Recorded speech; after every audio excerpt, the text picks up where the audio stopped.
are going to look into the book of Genesis, chapter 36. We already looked into this in Malayalam class. And now we are going to look into this in this English study. And for those who have already joined the Malayalam session, will understand it already. But today we are not going to look in so depth. We might finish the class a bit early.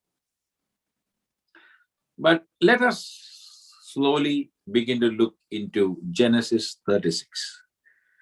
When we look at this chapter, we will see that there are lots of names given in this chapter, lots of names.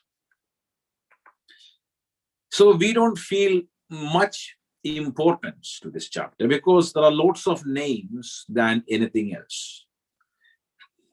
But even then, we need to know that the Lord can speak to us whether there is names or no names.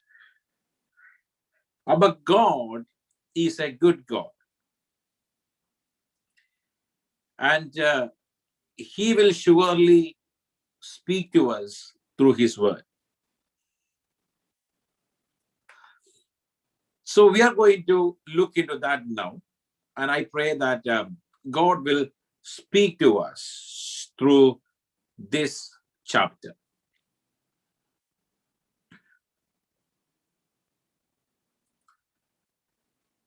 Hallelujah.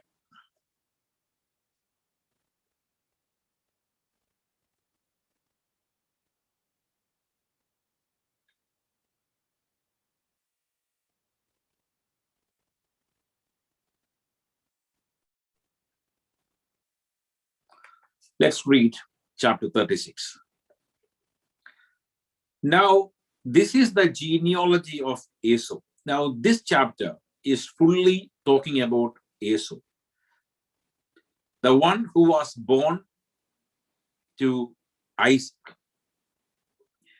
Why this one is talking more about Esau is because after this chapter, Esau and his genealogy and his generations are not mentioned going forward in the book of Genesis much. Why? Because Esau was also so rich. If you look at it at this point in time, we could know that Esau was more richer and more powerful, more influential, in numerical also more people than Jacob and his family. Esau had lots of people under him, and Esau also grew so big. Esau was also blessed amazingly. But one of the difference is, Jacob, who became Israel, became the people of God, and Esau became a normal person, like in the world, like a Gentile.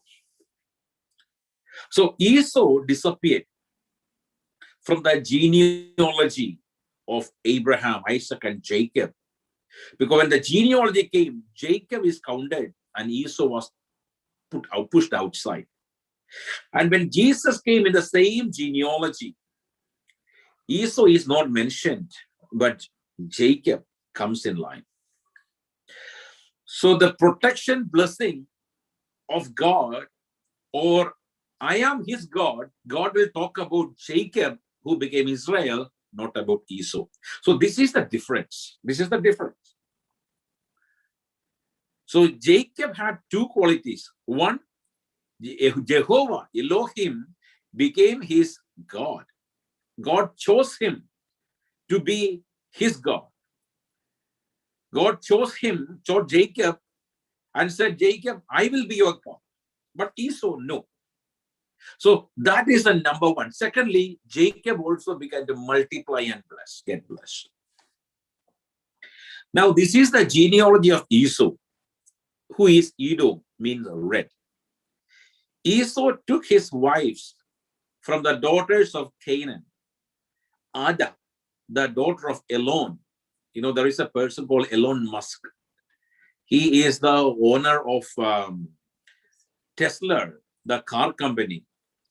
He is the one who is also in charge of making spaceship and oil for the Mars mission.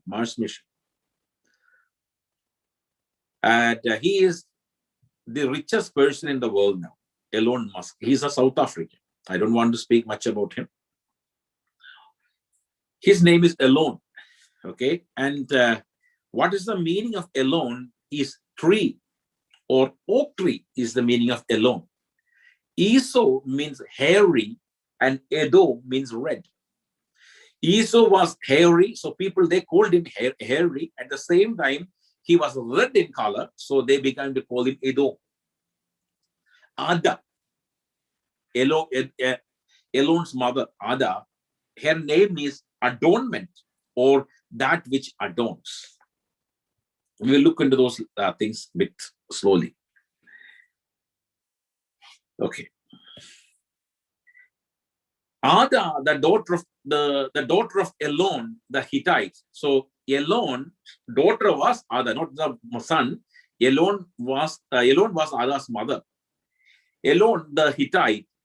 Aholibama, the daughter of Anna, which later maybe become Anna and Annamma and Anne and all those names.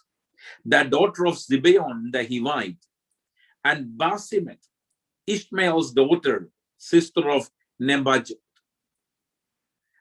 Now Adam bore Eliphas to Esau. Now remember this name, Eliphas. We see this name in the book of Job. Okay, book of Job, chapter 6.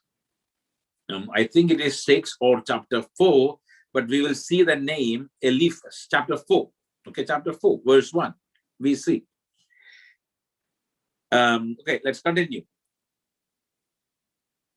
Now, okay. Basimat, Ismael's daughter, sister of Nebajoth. Now, Ada bore Eliphas to Esau, and Basimat bore Ruel. We see another Ruel in the book of Exodus, which was the father-in-law of Moses, and this Ruel is different. Ruel means the friend of God. And Aholibama bore Jehus, or Jeshu, Jalam, and Korah. These were the sons of Esau, who were born to him in the land of Canaan. Then Esau took his wives, his sons, his daughters, and all the persons of his household, his cattle, and all his animals, and all his goods, which he had gained in the land of Canaan, and went to a country away from the presence of his brother Jacob. For their possessions were too great for them to dwell together, and the land where they were strangers could not support them because of their livestock. So Esau dwelt in Mount Seir. Esau is Edom. Now, when we read, we need to know that when Jacob came from Haran, from his father-in-law, when he came from his father-in-law Laban, he came to Gilead and from there to Zair. And in Zair mountains where Esau already living. Now we need to know why Esau was already living. At the same time, his Bible says Esau was also living in Hebron, which is Mamre, where his father Isaac was. Now, we need to understand Esau was a very prominent man, very powerful, very powerful. Esau conquered many places. He had people under him, trained men under him. All the possessions of all the possessions of Isaac belonged to Esau, everything. Nothing to Jacob, Nothing to Jacob. Everything was Esau's. Why? Because Esau stood with the father, and so Isaac loved Esau and gave everything to Esau, and Esau had multiple wives, children, boys and girls, lots of servants, people trained in his house ready for battle. So Esau was so powerful. So people around him loved to become his friend and loved to give him their daughters in marriage or sisters in marriage, so that they will be able to get connected to Esau. So all the places, the mountains of Seir, where Ishmaelites lived, everywhere Esau had authority. So those people, when they ask, they will say, we belong to Esau. We belong to Esau. Why? Because Esau was prominent. And that's the reason we see here that Esau actually was so powerful at that time. At the same time, Esau also lived with Isaac in Hebron, which is Mamre, Kiryat Arba, where Jacob also came and they began to live together. They had no conflict, no issues, but they had too much wealth. They were not able to live together. So Esau decided that he will move from his brother and he will go to Zaire, where most of his people are living. So he took everything and went. See, when we look at it, this is something also you need to understand here. Esau is also serving the Lord. Okay, Esau is also serving the Lord. Esau is not serving any other gods. Esau is also serving the Lord. Number one, Esau also serving Yahweh. Esau also committed to God. Esau also following all the things of Israelites. There is no change, no difference. Esau and Jacob, the same thing. But the blessing came upon Jacob. So Esau decided to move because their possessions were too great for them to dwell together. And the land where they're living was small. So that means they were great in number in every aspect. So Jacob lived where his father Isaac was, and Esau moved from there to the mountain of Zaire, where he was already dwelling, and he moved up there. Now, if you look at some of the meaning of some of the names, which already we read, I will slowly go through the names. Elon means tree or oak tree. Ada, his daughter, means adornment. Esau's wife, Aholibama, means by my tabernacle, tent or high place or exaltation. Anna, another, a person called to humble oneself or bow down, symbol humility. Sibeon means iniquity that dwells. Basimet, daughter of Ishmael, means fragrance or sweet. Okay, there is a difference in every culture, in every language. The words are different. Basimet in Hebrew means sweet, but if you look at it in Arabic, it means smelling. That's the difference. Basimet in Hebrew means fragrance in Hebrew, or sweets, or fragrance in Hebrew, fragrance, but sweet smelling in Arabic. Nebojot means high places. It was Ishmael's firstborn. Eliphas means my God is pure gold. My God is pure gold. Ruel means friend of God. Ruel means friend of God. Jeush means Yahweh is salvation. Jalam means hidden young man. Korah means ice or hail. Now, these are the few names I just wrote down for us to understand the meaning. Now, let's come back. Now, verse 9. And this is the genealogy of Esau, the father of Edomite in Mount Zion. Now, there are two groups of people we'll see here.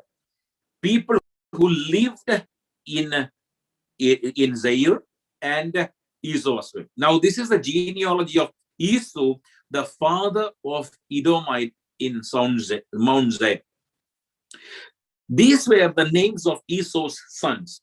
Eliphas, the son of Ada, the wife of Esau.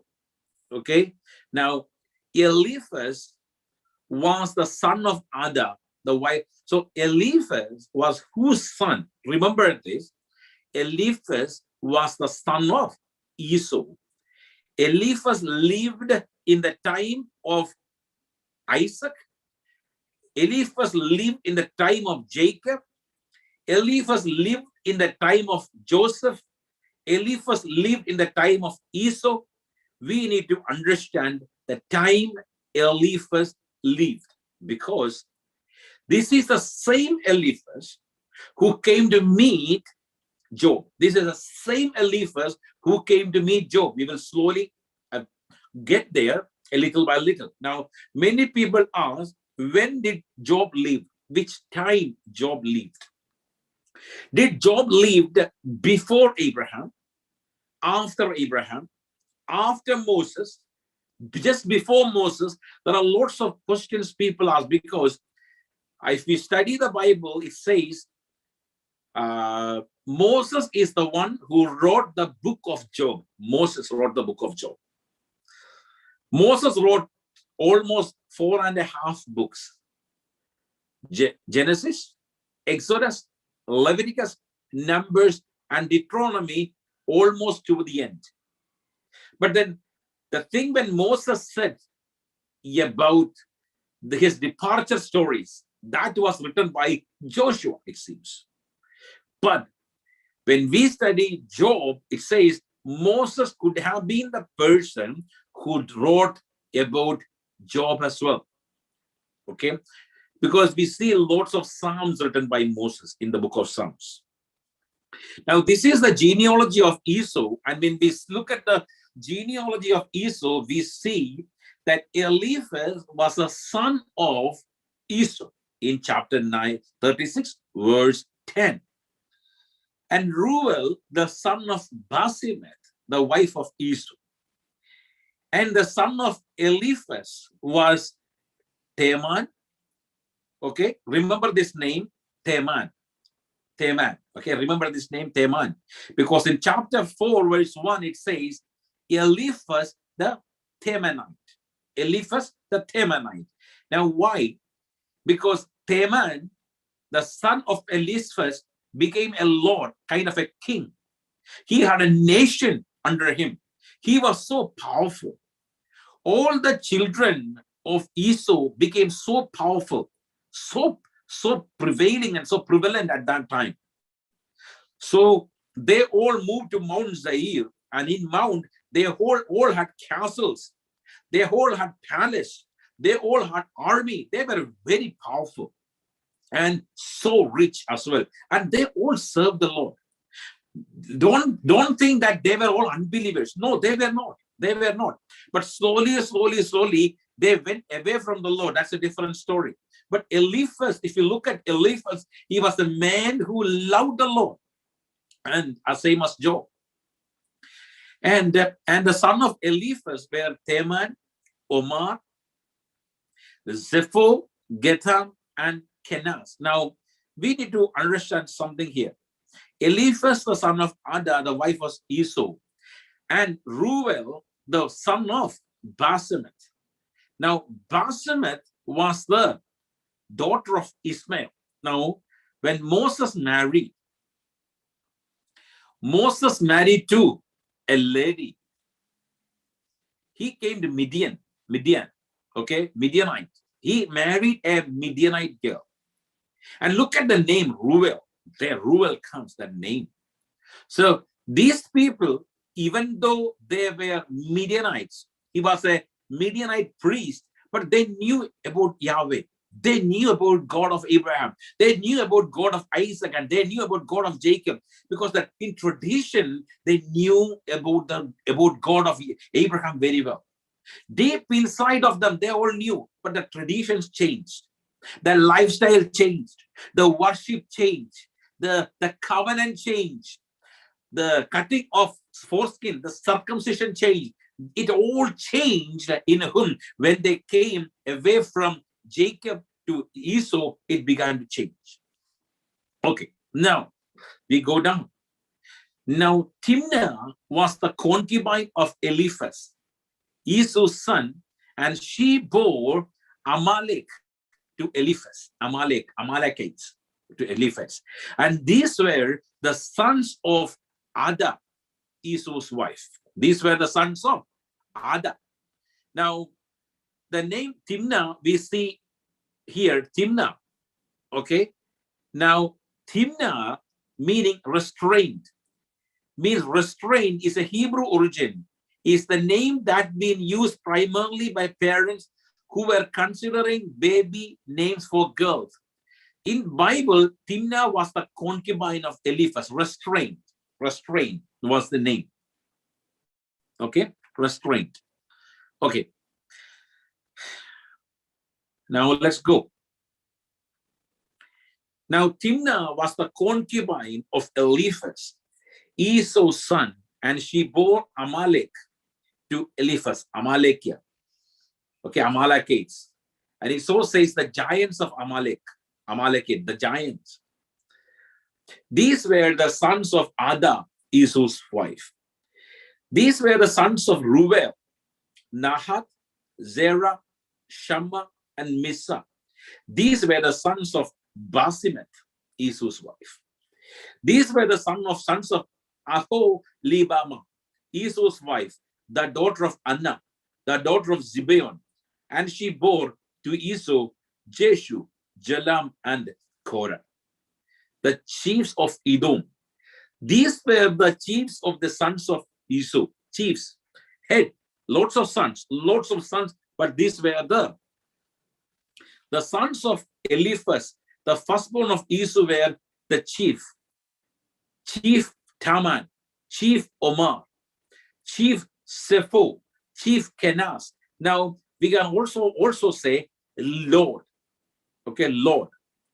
Now when we look into chapter 34, we know that Dinah went and Shechem, the son of Hamor, the Hivite, the prince.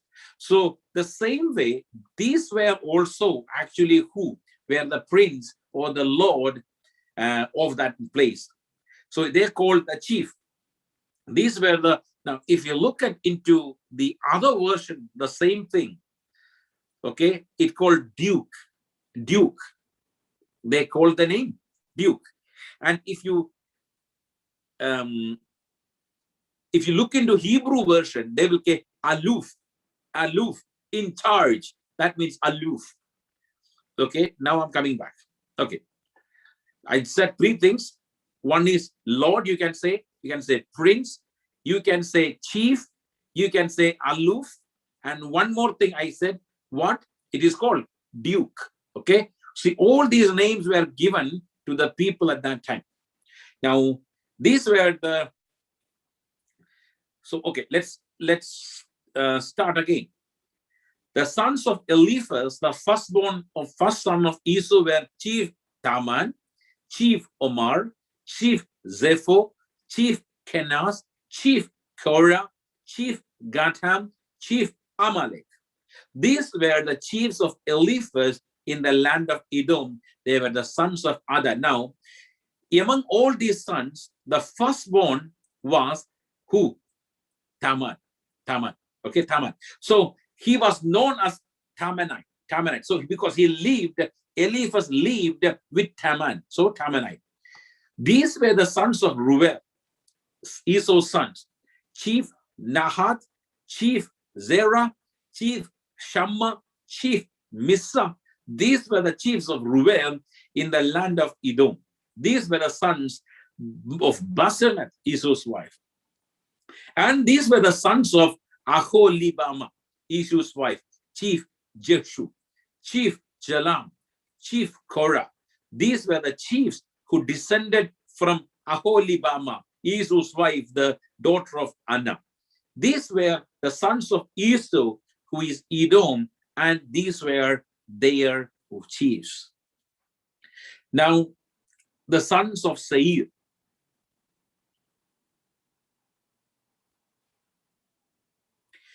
Now, this is a different category, okay? The sons of Seir. These were the sons of Seir, the Horite, who inhabited the land. Lotan, Shobal, Zibeon, Anna, Dishon, Eser, Dishan, okay? These were the chiefs of the Horite, the sons of Zair in the land of Edom. So they were there in the land of Edom where Esau was living. And these were the sons of Lotan, where Hori, Haman, Lotan's sister was Timnah. Now, we need to know Lotan's sister was Timnah. Now, Timnah was the concubine of Eliphas. Timnah was the concubine of Eliphas. Now, when they went there, they took concubines and wives from that land. So these were the people in Zair, and they took wives from there. Okay, these were added to the family of Esau. And Timnah may be beautiful, and they also wanted to have a dominion and capacity and influence. So they gave Timnah as a concubine. Timnah, so Lotan's sister was Timnah. These were, who was Lotan? We already saw. Lotan was the son of Horite. He was the first son of Horite, Zair. And the sons of Lotan were Hori, Heman. Lotan's sister was Timnah. These were the sons of Shobal, Alvan, Manala, Ebal, Shepho, and Onam. These were the sons of Zibeon, both Ajah and Anna. This was the Anna who found waters in the wilderness as he pastured the donkeys of his father Zibeon. Now, when we look at waters, what is the importance of these waters? These waters were the waters of hot spring, okay, warm spring. Anna that found the mules, called mules. Mules is the traditional rendering of the Jews. But as a horse were at his date unknown in Palestine, Anna could not have been discovered the art of crossing from with asses. So producing mules, Jerome moreover says that the word in Punic, a language allied to Hebrews, means hot spring. And this translation is now generally adopted. Language gives a list of hot springs in Edomite region, of which those of Kalirohe, the streams of beauty. Now there are two ways to it. Now I didn't say this in Malayalam, but I thought I can say this in English because it could be more understanding in English than Malayalam. Okay, why I am saying this? Okay, I will say this once again. This was that Anna that found the mules in the wilderness. The word mule is in several ancient words rendered as water springs, hot water springs. And this discovery of some remarkable fountain was sufficient among a wandering or pastoral people, running away people. Okay, now I want to say two things here, which we will take one as important. Mule, okay? In some language, it says a mule. So that's where the confusion comes. He is the one who found mule. Why mule? Mule is a crossover of horse with a donkey, kind of a pony. Maybe, I don't know, in Malayalam, in other language. So some people say it could be that he is the first one who found that when a donkey and a horse comes together, okay, it could produce a mule. It could be, number one. But when you deep in the root language, it doesn't mean that in root language. Because if somebody comes and talks to you this, I want you to be aware of. That's the reason I'm saying it. So it says, in some places it says mule, some places it's hot water. Now, on those days, in those mountains, it was too hot and humid. It was quite difficult for them to find a spring, a water spring. And then this fellow went, okay, and he found a water spring. And because he found a water spring, it was a blessing for all of them. And that's the reason his name was given, this person's name was given everywhere, saying that he found a water spring, that we found in Genesis chapter 36, verse 24. These were the sons of Zibeon, both Ajah and Anna. This was the Anna who found the water in the wilderness as he pastured the donkeys of his father Zibeon. Now, here it says donkeys, and it also says mule. Okay, it says donkeys, at the same time it says mule. So that's the reason many people get confused. Only those who read the Bible will get confused. Those who don't read the Bible, no confusion, because people may not have even heard about it. Okay, leaving it there. Let's go forward. These were the children of Anna, Dishon, and Aholibama, the daughter of Anna.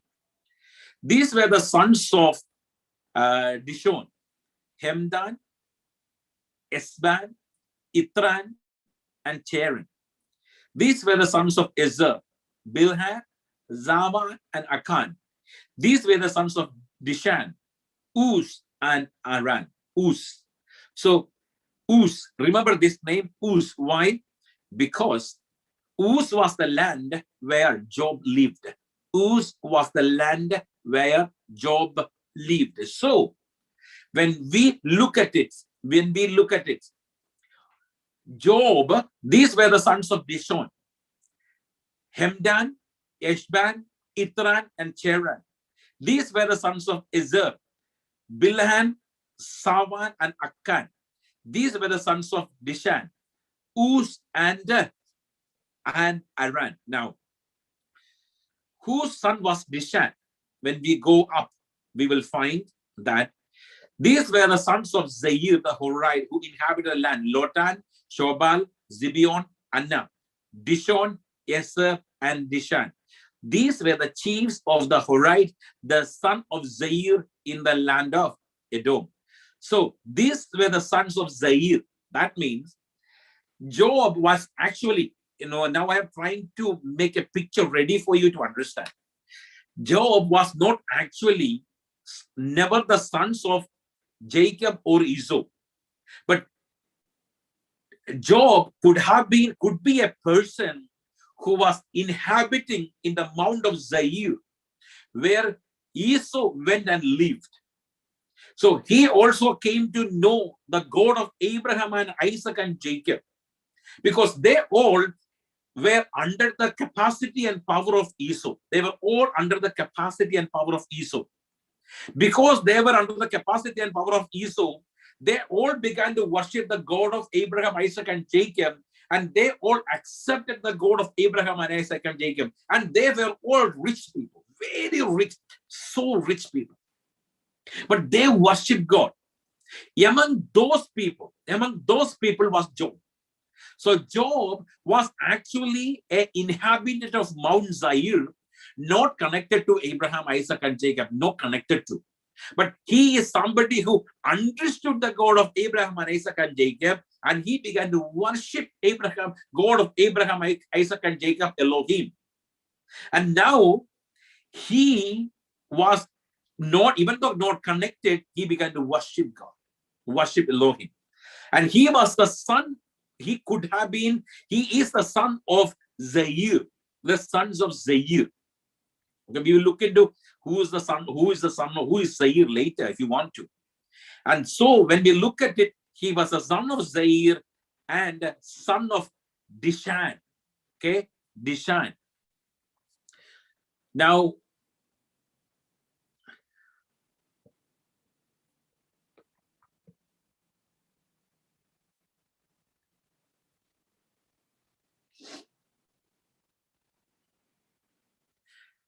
okay.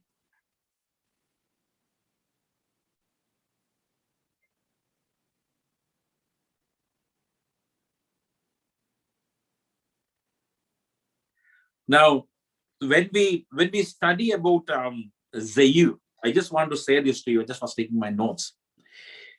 When in Hebrew culture, I'm trying to bring out something for you so that you can understand, okay, the relationship. We need to take something into our mind and understand that these were all the children of Noah.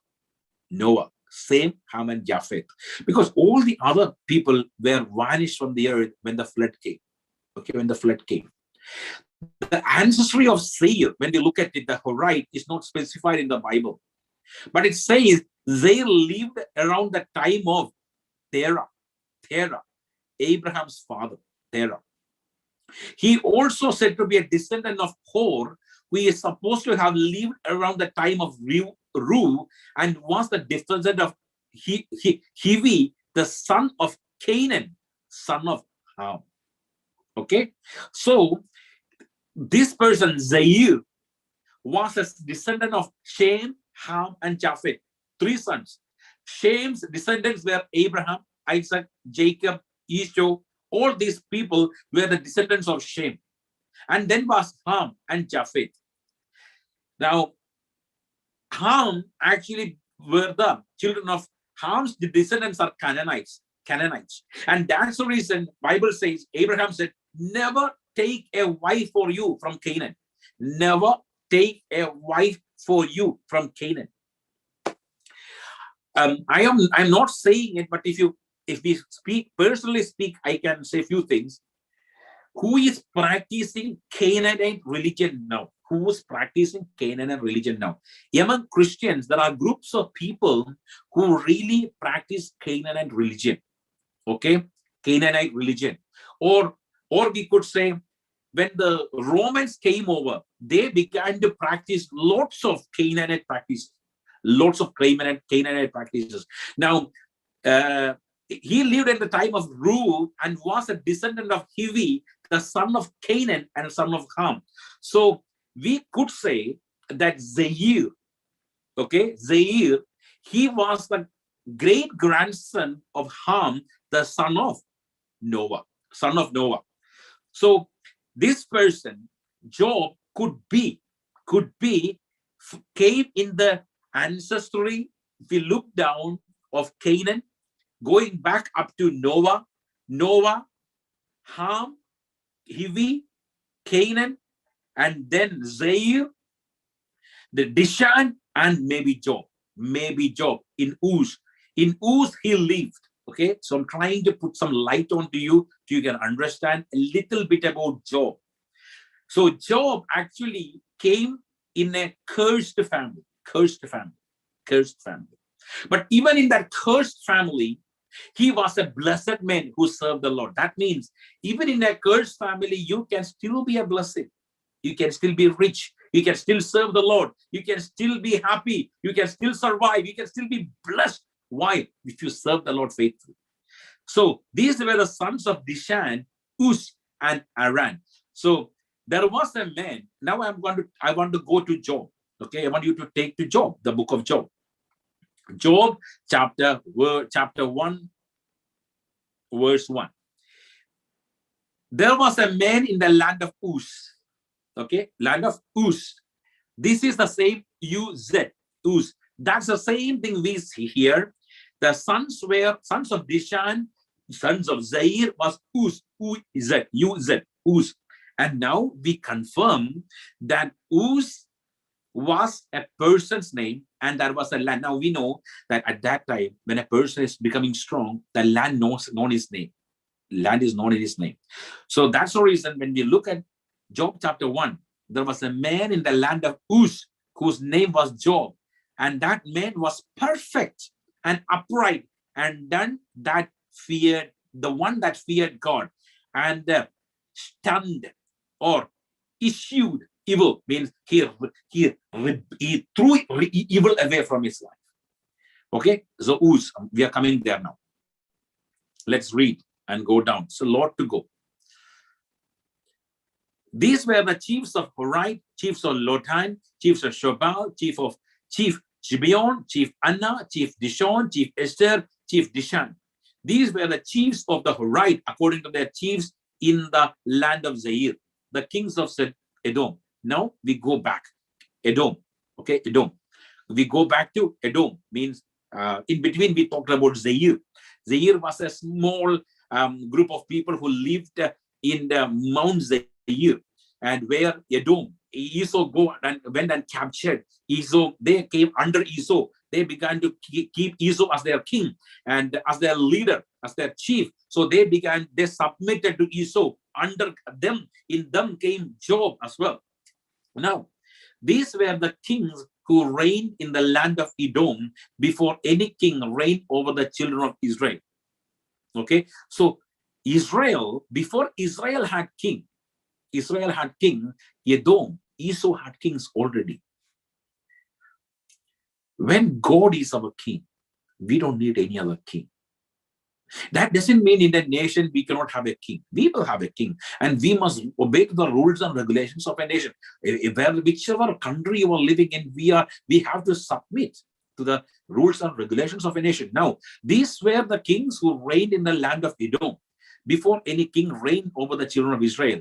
Bela, the son of Beor, reigned in Edom, and the name of his city was Dinhabah.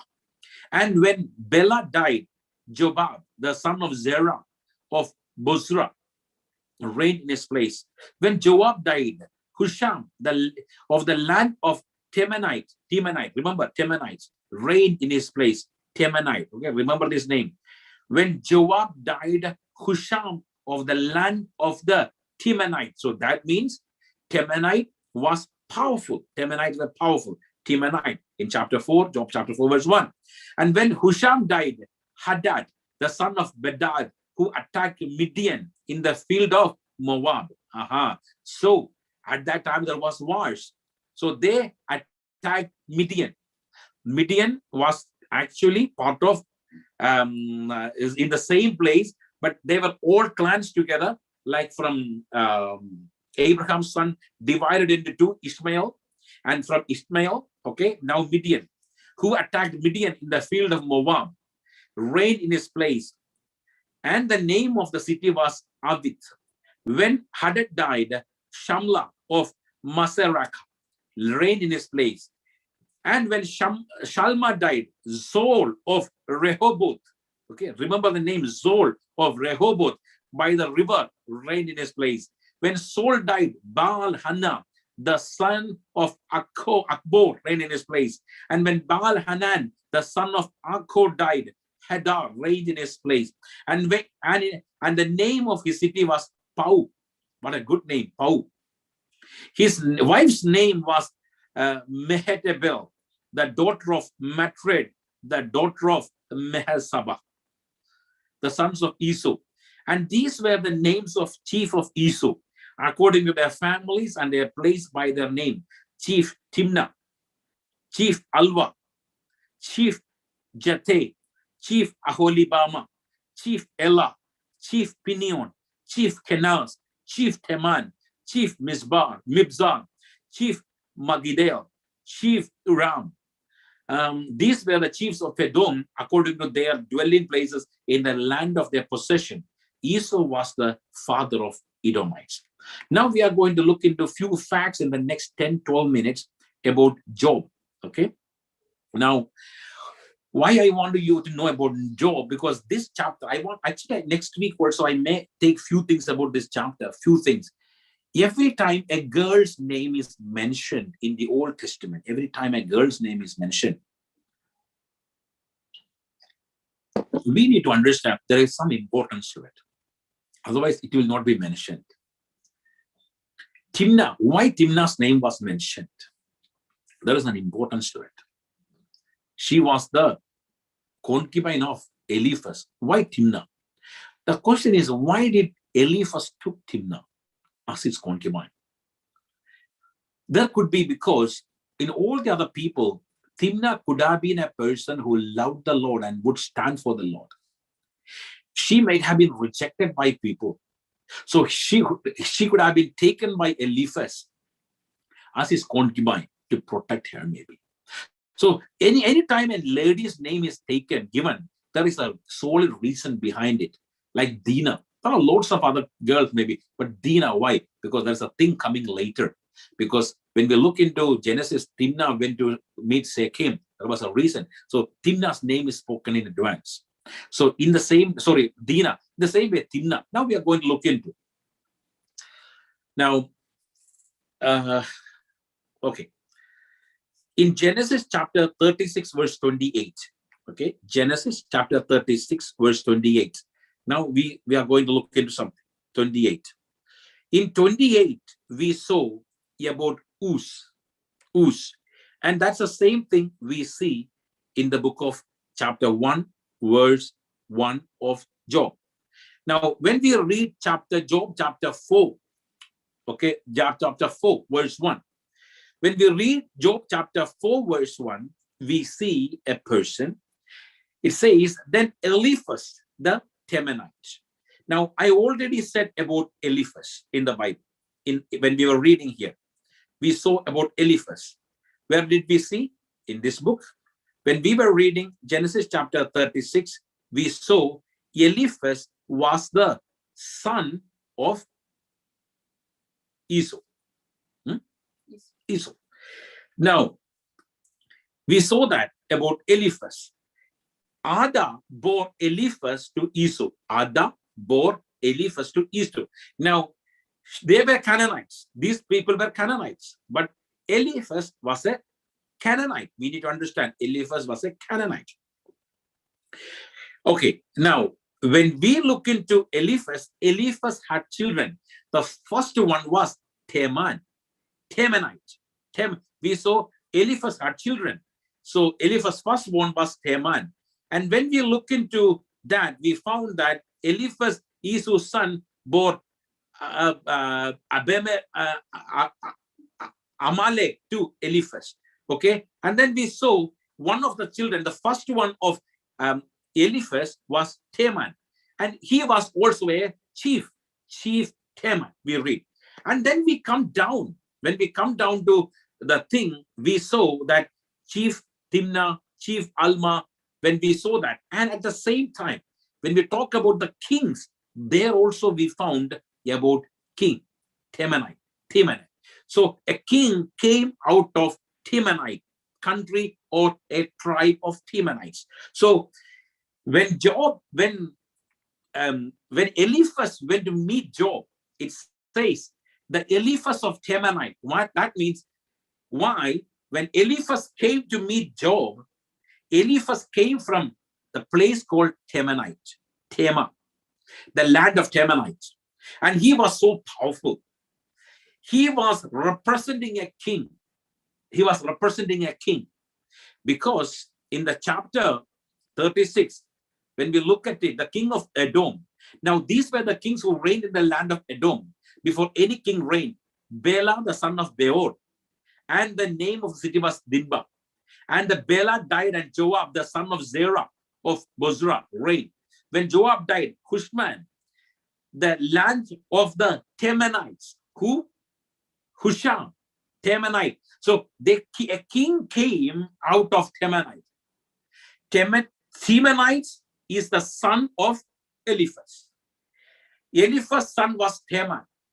When they became big, a tribe, it was called Temanites. Lots of people, where are you coming from? Temanite. We are Temanites. Why? Because we are the descendants of Teman. And out of Temanites, a king came. Okay, king came. His name was Husham of the land of Temanites. Husham was a king. So when Eliphaz coming to meet Job, why he is called Temanite? Because Temanite were a huge group of people. Number one. So this also proves that Eliphaz Job lived at the time of Eliphas. Now, number 2, in chapter 8, verse 1, Job chapter 8, verse 1, it says, then answered Bildad the Shuhite. The Bildad the Shuhite. For that, we are going into Genesis chapter 25, verse 1 and 2. Genesis chapter 25, verse 1 and 2. When we go to Genesis chapter 25, we see Abraham again took a wife. Her name was Keturah, and she bore Simran, Joksham, Medan, Midian, Ishbak, and Shua. This Shua, he became so large and so popular. So large and popular. Now, we saw a few minutes back, they attacked the Midian and they conquered Midianites. Okay, Midian. Now, here we see Shua, okay, Shua. This is the same thing we see in chapter 8, verse 1. Now, and then answered Bildah the Shuhite. So, Bilhah the Shuhite. So, Shuha lived at the time of Jacob, Isaac, and those people. And so Bilhah, where did he come from? He came from where? Now that's what I said.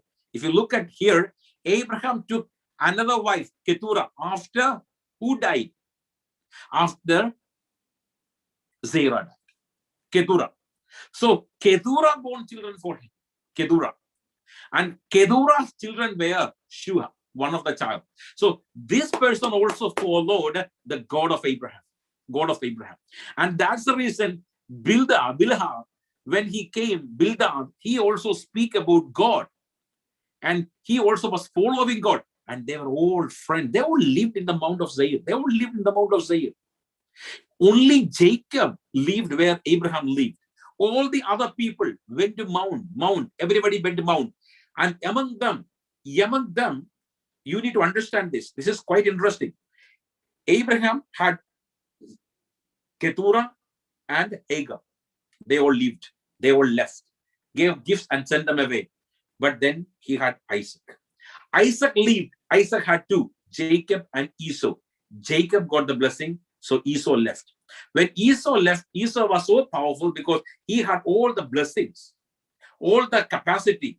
Everything Abraham gained, everything Isaac gained belonged to whom? To Esau. So all the other children, every other children Abraham had, every other children Abraham had became under Esau, not under Jacob. Not under Jacob. Everybody became under Esau. Esau became the king, supreme king of them, not Jacob. But it was also a plan of God. Why? God was trying to draw out a nation out of Abraham. All the other people who was not there had been pushed out to one side, and Esau became the king of them. And they all worship Yahweh, Elohim. They all worship Elohim. Okay. Now the final one. Job 11 verse 1. Job 11 verse 1. And it says, then answered Zophar, the Naamathite. Okay, this is quite interesting. Zophar, the Naamathite. There also we see it. And for that, we are going to Genesis chapter 4 verse 22. Genesis 4 verse 22. When we go to Genesis chapter 4 verse 22, we see a different verse. Let's see that. 4 verse 22. Okay. And as for Zillah, she also bore Tubal-Cain, an instructor of every craftsman in bronze and iron. And the sister of Tubal-Cain was Naamah.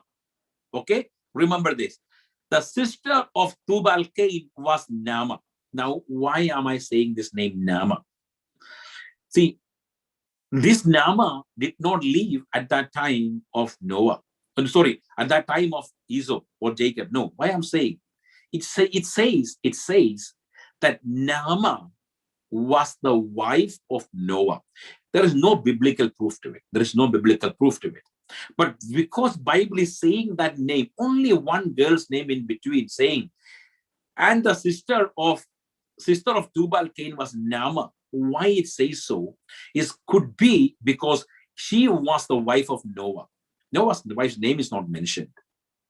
Okay, because in Hebrew culture, in Hebrew culture, their rabbis studied about it, and rabbis came with a conclusion was Naamah could have been the wife of Noah. Naamah could have been the wife of Noah. So Naamah, when she came out from her, whoever came out of them, she went and lived in another place. And that could be the place where Naamathite came. Naamathite. That means, look, wherever she lived, we don't see Noahite. Okay? Noahite. Why? We see Noah had three children. Noah had three children. Shem, Ham, and Japheth. From them, all the people came out. But some people maybe went and lived. And they lived, and a place happened. Naamathite. So that could be from Cain, that could be from Ham or Japheth. That could be from Ham and Japheth. But it could be, it says it could be because of Naamathite. Okay. Now in Genesis chapter 10, verse 30. Okay. Also, I don't want to go in there. There's a place called Zephah in Arabia, in Genesis chapter 10, verse 30. Zephah. Now, in Arabic, in Hebrew, when they say, in Zephah is in Hebrew, and in Arabic, there is a place called Zephah. Now, the difference is, when you write something in Hebrew, it could be S for sugar or Zierah. But when you write it in Arabic, it could be Z for zoo or zebra. Same thing. So it says when Moses was writing, okay, Moses was writing years back. Then he answered Zophah the Naamathite. It could be Sephah the Naamathite. It could be. But Moses was writing years back. That could be the reason that name had a little change. That's all.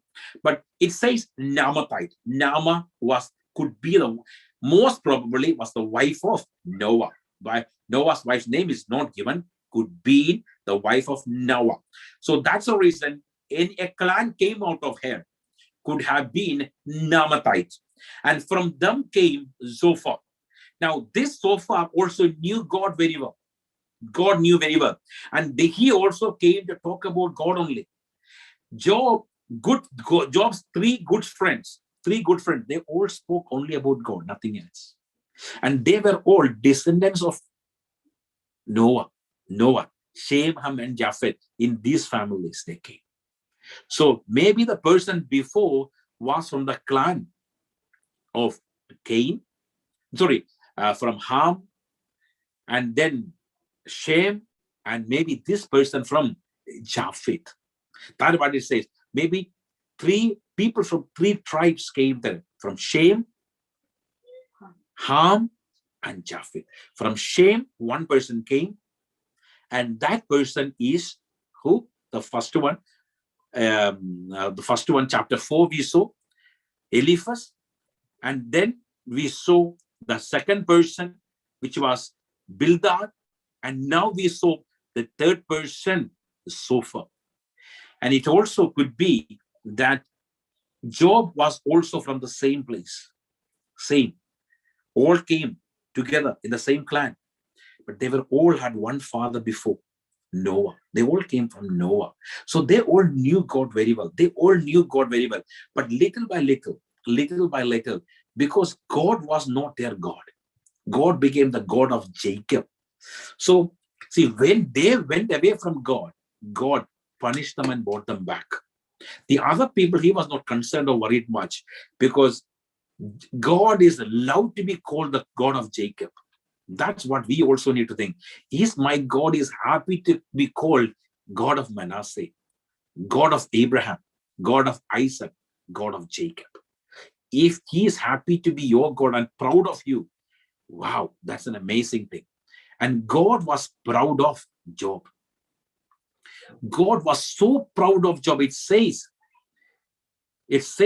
very clearly that in chapter 1, verse 8, Job, and the Lord said to Satan, hast thou considered my servant Job, that there is none like him on the earth, a perfect and upright man, one that feareth God and shunned evil.